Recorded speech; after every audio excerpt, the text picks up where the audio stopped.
Good morning, good afternoon, good evening to the world from the Alexander High School in Israel JNF radio station sponsored by the Giselle and Eli Ben-Dor family. With us today we have a very special guest, I guess several guests.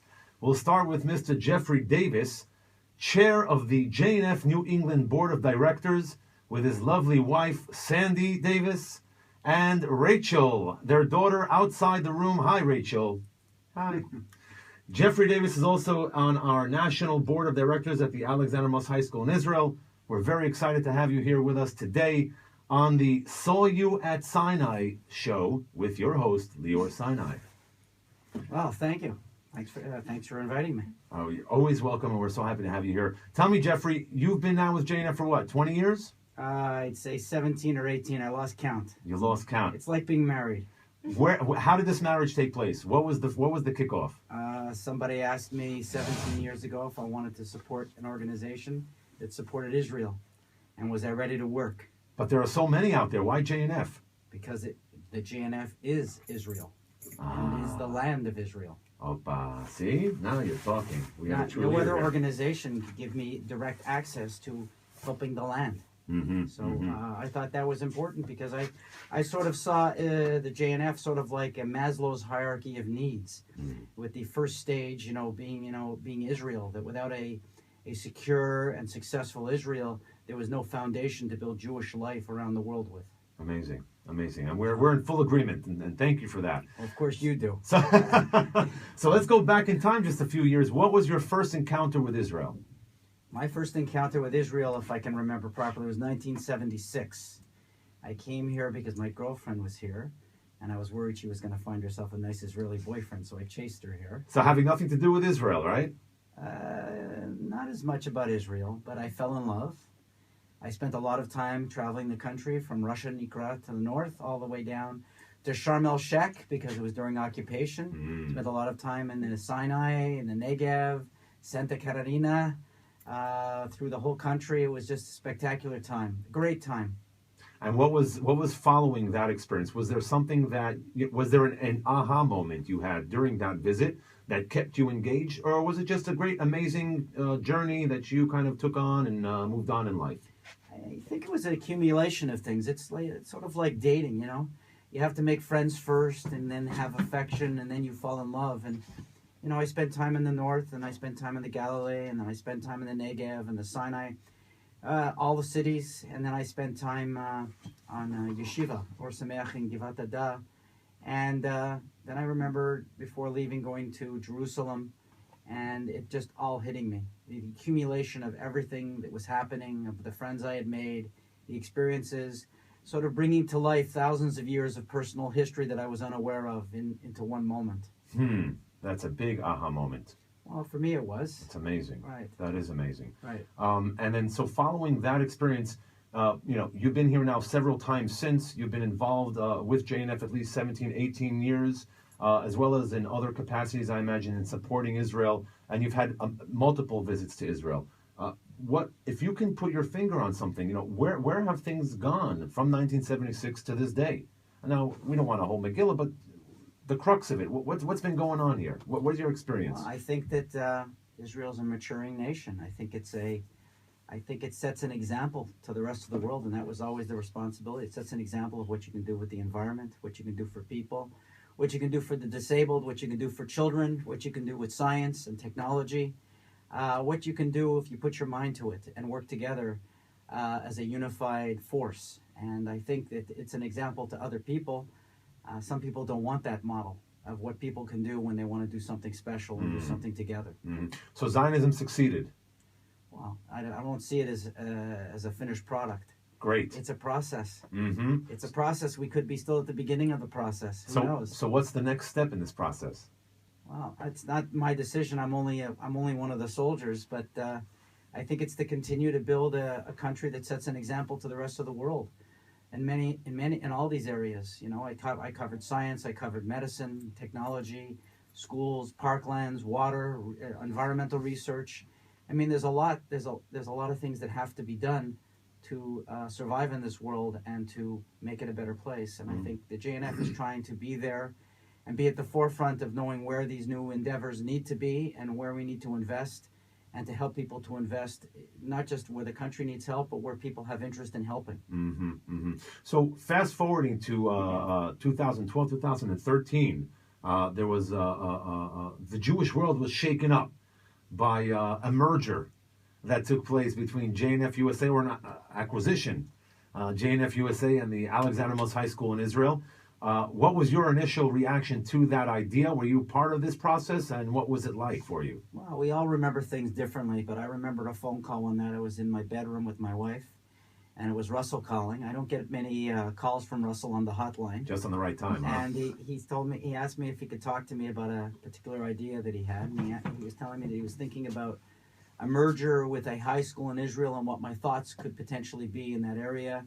We discussed it. I won't go into a lot of detail. I was quite interested in it. I thought it was the right idea. I saw it as a missing link in the JNF story of from cradle to grave. I think that where Zionists are born and where they're solidified for life is during high school, not during birthright. I think when you come in birthright, you're already a Zionist. And I expressed an interest in that whole project. I was assigned to the project, as you know, with two other individuals to evaluate the potential merger. We worked on it for months. We presented it to the JNF board. It was unanimously agreed upon, which made us quite happy. And then we went through the process of the acquisition of the merger, and then we went through the merger itself and the integration of the merger. Then all of a sudden you showed up. Oh, out of nowhere. Our first child. Oh, thank you. And the school is it's a mini version of Israel. It's come a long way. It has a long way to go, as you know. You've spent the better part of the day today with my family, very patiently explaining to us, what's happened and what needs to happen. And I think that this school is an important part of what all of us want to do. Amazing. 43-year-old institution, and this is just the beginning. Right. So it was just started a little bit after you were born. Just a little bit before I was born. Yeah, before. Sorry. Yeah. I'm not that old, right? Right. I get some grace, but that's okay. So, So amazing, because really the impact here is residual beyond our understanding. well, I think the word we use to explain the school is transformative. Transformative. Transforming today's generation for tomorrow. I think, it's important that high school students, they're facing a very challenging world. It's not the world that I grew up in. I grew up in a world where my mother opened the door at 7:30 in the morning and she said, go, fly, and do whatever you want. And there was total safety. I could study what I wanted, go where I wanted, hang out where I wanted. I had two requests.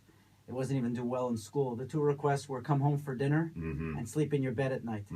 And it was a different world. And that world doesn't exist today. And the need for, of helping high school students to understand their history and their need for leadership and develop their personal leadership, that's what this school ensures. It transforms people for a lifetime, and it gives them the strength and the intellectual and emotional capability that will help carry them, we hope, into another generation. Amen. Because this is really about the next generation, and we know what's happening around the world today.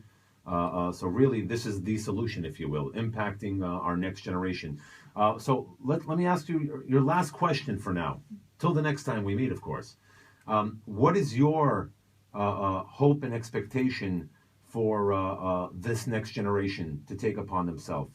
Is it a continuation of a Zionism that we know, or is it something new that we cannot foresee moving forward? What's your perspective on this? No, that's not my choice. I mean, it's the choice of that generation, how they want to define Zionism, and I don't know what political realities they will be dealing with, and social and environmental realities. What I want to make sure is that they have the tools to be able to adapt to a changing world and be able to make the right decisions for Jewish people in Israel and Jewish people worldwide, and help them to be able to cope and deal with a complicated world. My vision of the world is not necessarily the vision for the future. So as much as I live in the moment, they'll be living in their moment, and I want to just make sure they have the capabilities to do the same thing. I've been able to live the life that I wanted to live. What I tell my clients is I've never been able to do with my life what I dreamt of, but I've done more than I ever thought I could. And I hope that others could have that same ability. So here we're talking about the opportunity that JNF USA and the Alexander Amos High School in Israel provide to that next generation to forge their link in the chain of Jewish continuity and Israel connectivity. This is what it's all about. It's about opening up the playing field and bringing in that next generation and leadership. And we want to thank you, Jeffrey Davis, chair of the JNF New England Board of Directors, on the Alexander Amos High School in Israel Board of Directors as well, a friend as well as a supporter and leader. You want to say something? I want to thank the other members of my New England board. I want to thank the people from the past, Howard Ingram, Sharon Friedman, professional Sarah Hefez, and Sharon Davidovich, Moshe Elad. These are the people who were from the JNF, who supported us in the building of the board. The Larry Cohns of the world, the volunteers, the Michael Blanks of the world, who are the lay leaders like myself, Ron Lubins, and my wife, who I couldn't do anything without my wife and without my family.